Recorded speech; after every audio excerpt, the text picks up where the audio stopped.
நிறைய பேர் சொல்கிற ஒரே ஒரு விஷயம், சிஸ்டர் நான் வீட்டிலேயே இருக்கிறேன், ஒர்க் ஃப்ரம் ஹோம் ஏதாவது இருந்தால் சொல்லுங்கள், வீட்டில் இருந்தே ஏதாவது பண்ணணும், ஆனால் எதுவுமே என்னால் பண்ணவே முடியல, குழந்தைங்க இருக்காங்க, என் ஹஸ்பண்ட் என் மாமியார்லாம் வெளியில் போடவே மாட்டேங்கிறாங்க, வெளியில் போய் வேலை பார்க்கணுன்னு ஆசையாக இருக்குது, என்னால் முடியல. சரி வீட்டிலேருந்து ஏதாவது பண்ணலான்னு பார்த்தா நமக்கு அது தெரியவும் மாட்டேங்குது. ஏதாவது ஒர்க் ஃப்ரம் ஹோம் இருந்தால் கொடுங்க, நான் கண்டிப்பாக நல்லபடியாக செய்வேன் அப்படின்னு நீங்கள் நினைக்கிறீங்களா? ஃபஸ்ட்டு அந்த தாட்டை நிப்பாட்டுங்க. நம்ம வாய்ப்பை தேடி ஓடக்கூடாது. வாய்ப்பை நம்ம உருவாக்க பழகிக்கணும். அது எதுவாக இருந்தாலும் சரி, நம்மளால் முடியாது எதுவுமே கிடையாது. ஒரு பொண்ணு நினச்சா அந்த வீட்டை கோபுரமாகவும் ஆக்கலாம், குடிசையாக ஆக்கலாம். ஸோ நம்ம நினச்சா போதும், அவ்வளோதான்.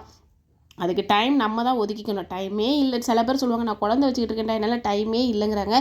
ஏன்ப்பா டைமே இல்லைன்னு நீங்கள் யோசிக்கிறீங்க? பாப்பா தூங்கும்போது நீங்கள் கண்டிப்பாக நமக்கு தூக்கமே வராது, அது வேறு விஷயம். அந்த தூக்கம் வராத நேரத்தில் ஏதாவது ஒன்று யூஸ்ஃபுல்லாக செய்யலாம். அது மூலமாக நமக்கு 100 200 வந்துச்சுன்னா அது லாபம் தானே. அதனால் நம்ம தான் நம்மளோட வாய்ப்பை தேடி உருவாக்கிக்கணுமே தவிர, அடுத்தவன்கிட்ட போய் எனக்கு வாய்ப்பு கொடு அப்படின்னு சொல்லிட்டு கேட்டு நிற்காதீங்க. சின்னதாக நான் ஒரு பிஸ்னஸ் ஐடியா சொல்லட்டா? இப்போது வெண்டைக்காய் ரொம்ப ரொம்ப கம்மியான விலையில் கிடைக்கிது, அப்படி தானே? இப்போது உங்கள் ஊரில் என்ன ரேட்டுன்னு தெரியல, எங்கள் ஊரில் 35 40 அந்த ரேட்டு கிடைக்குது. இதுவே கிலோ கணக்கில் மொத்தமாக மூட கணக்கில் வாங்கினோன்னா 20 ரூபாய்க்கே கொடுப்பாங்க. அதனால் நீங்கள் என்ன பண்ணுங்கள், ஒரு 2 கிலோ வத்தல் 2 கிலோ வெண்டைக்காய் வாங்கி வச்சுக்கோங்க. வாங்கி வச்சுட்டு வெண்டைக்காய் கழுவுறதுக்கு முன்னாடி, ஏன்னா வெண்டைக்காய்க்கு நிறைய பூச்சி மருந்து அடிப்பாங்க. ஸோ நீங்கள் என்ன பண்ணுங்கள், மஞ்சளும் உப்பும் போட்டு ஒரு 5 நிமிஷம் ஊற வச்சு நல்லா தேய்ச்சி தேய்ச்சி தேய்ச்சி தேய்ச்சி கழுவுங்க. அந்த தண்ணி இந்த கலரில் வெள்ளை வெள்ளேன்ட்டு வரணும். அந்த அளவுக்கு நீங்கள் கழுவணும். ஒரு 5 6 தண்ணி வச்சு கழுவிக்கங்களேன். அப்புறமா ஒரு நல்ல ஒரு ரேஷன் சேலை, நமக்கு தான் ரேஷன் சேலை தான் நிறைய வந்திருக்குமே, அந்த சேலையில் நீளமாக விரித்து விட்டு வெண்டைக்காவை பரத்தி விட்டுருங்க. தண்ணி எல்லாம் இஞ்சினதுக்கப்புறம் லேசாக துடைச்சிக்கோங்க. துடைக்காத கூட உங்கள் விருப்பம். ஒரு க்ளவுஸ் இருந்தால், ஏன்னா வலுவலன்னு இருக்கும் பார்த்தீங்களா, க்ளவுஸ் இருந்தாலும் சரி, இல்லை நீங்கள் வெறும் கையில் வெட்டினாலும் சரி, எதையோ ஒன்று. ஆனால் எல்லாத்தையும் குட்டி குட்டியாக கட் பண்ணுங்கள். மெயினான ஒரு விஷயம் என்ன தெரியுமா? உள்ள புழுப்பூச்சி எதுவும் இருக்கான்னு பார்த்துக்கணும். புழுப்பூச்சி இருந்துச்சுன்னா கம்பெனி பொறுப்பாகாதுப்பா. இப்போவே நான் சொல்லிட்டேன், இதுக்கு நான் பொறுப்பே கிடையாது, நீங்கள் தான் அதெல்லாம் பார்த்துக்கணும்.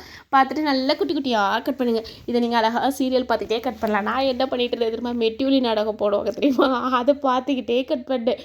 இப்போவும் இந்த மெட்டிவலி என்னால் மறக்கவே முடியலை அப்படின்னு சொல்லலாம். சின்ன பிள்ளையில பார்த்தது இப்போ போடுறாங்க அப்படின்னோடனே யூடியூப்பில் அப்படியே ஃபோனில் வச்சு விட்டுட்டு அப்படியே வீடியோ எடுத்துக்கிட்டே உட்காந்து கட் பண்ணேன். இது ரொம்பவே ஈஸியாகவும் இருக்கும். ஒரு நாடகம் முடிகிறதுக்குள்ளே இது எல்லாத்தையுமே முடிச்சு வச்சிடலாம் அப்படின்னு சொல்லிட்டு எல்லாத்தையுமே கட் பண்ண உட்காந்தாச்சு. நீங்களும் இப்படி தான் உங்களை நீங்கள் பாசிட்டிவாக வச்சுக்கோங்கப்பா. ஓவர் திங்கே ஆகாதீங்க. நிறைய பேர் ஸ்ட்ரெஸ் ஆகுறீங்க, என்னால் எதுவுமே முடியலன்னு. ஃபஸ்ட்டு ஸ்ட்ரெஸ்ஸை குறைங்க. உங்களை நீங்கள் பாசிட்டிவாக வச்சுக்கோங்க. உங்களுக்கு பிடிச்ச பாட்டு பாருங்கள், சீரியல் பாருங்கள், இல்லைன்னா நல்லா ஜாலியாக விளையாடுங்க, ஒரு டான்ஸ் ஆடுங்க. உங்களுக்கு என்ன பிடிச்சிருக்கோ அதை பண்ணுங்கள். எதாக இருந்தாலும் ஜாலியாக சந்தோஷமாக பண்ணிங்கன்னா அது ஒரு பெரிய வேலை மாதிரியே தெரியாது. ஃபஸ்ட்டு நான் நினச்சேன், ஐயோ 2 கிலோத்தையும் எப்படிடா நம்ம நறுக்க போகிறோம் அப்படின்னு சொல்லிட்டு பார்த்தா, ஒரு நாடகம் ஃபுல்லாக முடிக்கிறதுக்குள்ளே நான் வெட்டி கட் பண்ணி வச்சுட்டேன். எனக்கே ஆச்சரியமாக இருந்துச்சு.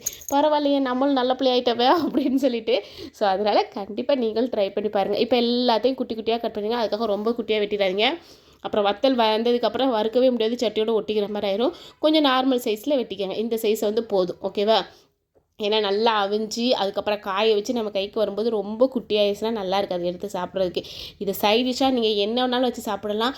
வெண்டைக்காவே பிடிக்காது அப்படிங்கிற ஒரு குட்டி பசங்களுக்கு கூட நீங்கள் நான் இது மாதிரி செஞ்சு கொடுத்து பாருங்களேன். அந்த பிள்ளைங்க இன்னும் வேணுமா இன்னும் வேணுமா அப்படின்னு சொல்லி நம்மகிட்ட கேட்பாங்க. அப்புறம் வெண்டைக்காவை பார்க்குற நேரம்லாம் நம்மகிட்ட கேட்க ஆரம்பிச்சிடுவாங்க, அம்மா வெண்டைக்காய் வத்தல் செஞ்சு கொடுமா, நல்லா இருக்குமா அப்படின்னு சொல்லிட்டு.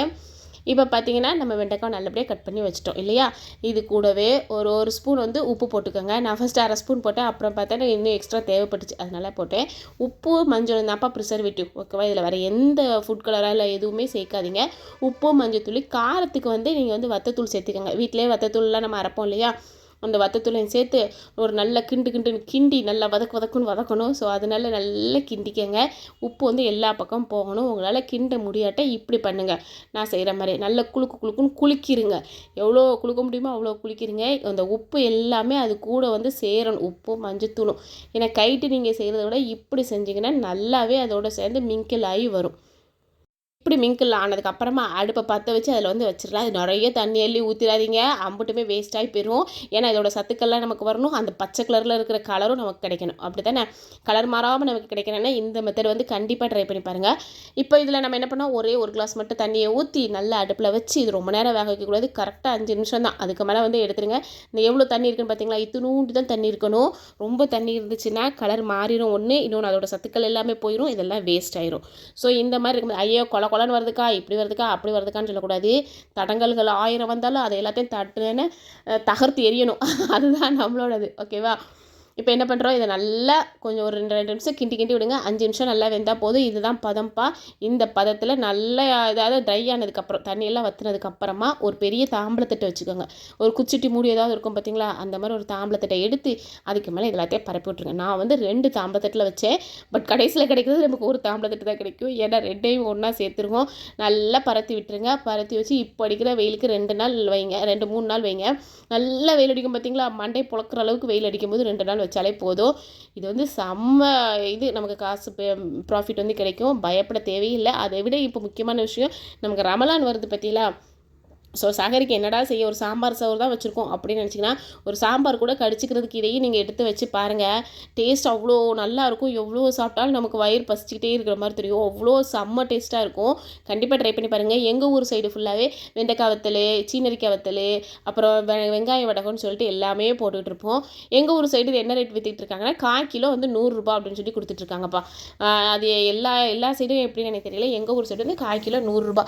ஸோ நான் என்ன பண்ணுவேன், வெளியில் விற்காமல் நான் வீட்டிலே நான் எல்லாமே செஞ்சுக்குவேன். வெளியில் அந்தளவுக்கு நான் எதுவுமே வாங்கவே மாட்டேன்.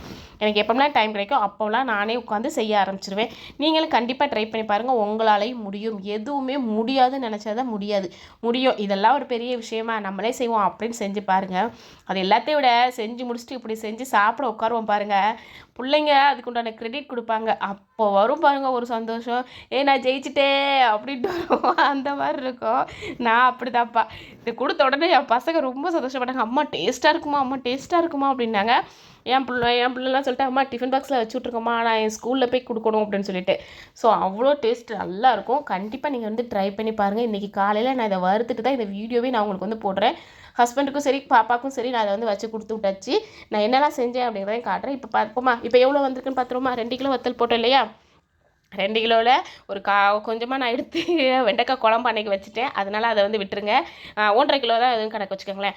1.5 கிலோ அளவு தான் வச்சுருக்கேன். 1.5 கிலோவில் எவ்வளோ வத்தல் வருது அப்படின்னு சொல்லிட்டு மட்டும் பாருங்கள். பாக்ஸை வச்சு டேர் பண்ணி வச்சுட்டேன். டேர் பண்ணதுக்கப்புறம் பார்த்திங்கன்னா, நம்ம வத்தல் அவ்வளோத்தையுமே எடுத்து உள்ளே போட்டுடலாம். கரெக்டாக பார்த்திங்கன்னா 160 கிராம் கிட்ட வந்துச்சு. 140 கிராம், அதாவது 150 கிராம் கிட்ட வந்திருக்கு. 150 கிராம் கிட்ட வந்திருக்கு. நான் காலையில் ஒரு 200 கிராம் கிட்ட எடுத்து வறுத்துட்டேன். நல்லா டோட்டலாக கனெக்ட் பண்ணனா 180 கிராம் இருந்துச்சு என்கிட்ட. 180 கிராம். நீங்கள் வந்து 100 கிராம், அதாவது 1/4 கிலோ, நான் எவ்வளோ சொன்னேன், 1/4 கிலோ வந்து 400 ரூபா, 100 ரூபா, கிலோ வந்து 400 ரூபா அப்படின்னு விற்கிதுன்னா, நீங்கள் 145 ரூபா இல்லை 40 ரூபாய்க்கு விற்றா கூட நல்ல ப்ராஃபிட் இருக்கும். நீங்கள் உங்கள் பக்கத்து வீட்டிலையே நீங்கள் சேல்ஸ் பண்ணலாம், உங்கள் ஃப்ரெண்ட்ஸ்கிட்ட சேல்ஸ் பண்ணலாம். இதெல்லாம் நல்ல லாபம் தான். கண்டிப்பாக ட்ரை பண்ணி பாருங்கள். நான் சொன்ன மாதிரி 40 ரூபா 50 ரூபாய்க்கு நீங்கள் வெண்டைக்காய் வாங்காமல் கொஞ்சம் கம்மியான ரேட்டில் பாட்டிங்கெல்லாம் வருவாங்க தெரியுமா, அவங்ககிட்டலாம் கேளுங்க. பாட்டி இப்படி வெண்டைக்காய் வத்தல் போட போகிறேன், எனக்கு கொஞ்சம் ஹெல்ப் பண்ணுங்கள் பாட்டி, எனக்கு கொடுங்க அப்படின்னு சொன்னீங்கன்னா அவங்க 20 ரூபா 30 ரூபாய்க்கு நமக்கு வெண்டைக்காய் தருவாங்க கிலோ கணக்கில். ஒரு 5 கிலோ 10 கிலோ வாங்கி அழகாக உட்காந்து நறுக்குங்க. வீட்டில் வீட்டுக்காரர் சீக்கிரம் வந்துட்டாருன்னா வீட்டுக்காரரையும் சேர்த்து உட்கார வச்சு கட் பண்ணி தர சொல்லுங்கள். ஈஸியாக வேலை முடியும். நீங்களும் ஒரு ஸ்மால் பிஸ்னஸ் ஆரம்பிச்சிடலாம். அப்புறம் என்ன, நீங்களும் ஒரு ஸ்மால் பிஸ்னஸோட ஓனர் ஆயிடுவீங்க.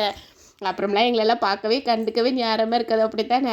கண்டிப்பாக ட்ரை பண்ணி பாருங்கள். நான் பார்த்துட்டு வீடியோ பிடிச்சிங்க லைக் பண்ணிக்கோங்க, ஷேர் பண்ணிக்கோங்க, கமெண்ட் பண்ணுங்கள், சப்ஸ்கிரைப் பண்ணுங்கள். இதே மாதிரி இன்னொரு வீடியோவில் நான் அவங்கள மாதிரி குட்டி பிஸ்னஸ் ஐடியாஸ்லாம் நான் நிறையா வச்சுருக்கேன். கண்டிப்பாக நான் உங்கள்கிட்ட சொல்கிறேன். ஸோ வாய்ப்பை நீங்களே உருவாக்குங்க. நீங்கள் 100 பேருக்கு வேலை கொடுங்க. ஒன்றும் பிரச்சனை கிடையாது. சந்தோஷமாக ஸ்டார்ட் பண்ணுங்கள். இதே மாதிரி நிறைய வீடியோஸ் நான் உங்களுக்காக கண்டிப்பாக கொண்டு வருவேன். வீடியோ பிடிச்சா நீங்கள் என்ன பண்ணணும், ஹைப்பையும் லைக்கையும் பண்ணிவிட்டு சப்ஸ்கிரைப் பண்ணி வச்சுக்கோங்க. வாங்க கமெண்ட்டில் பழகலாம்.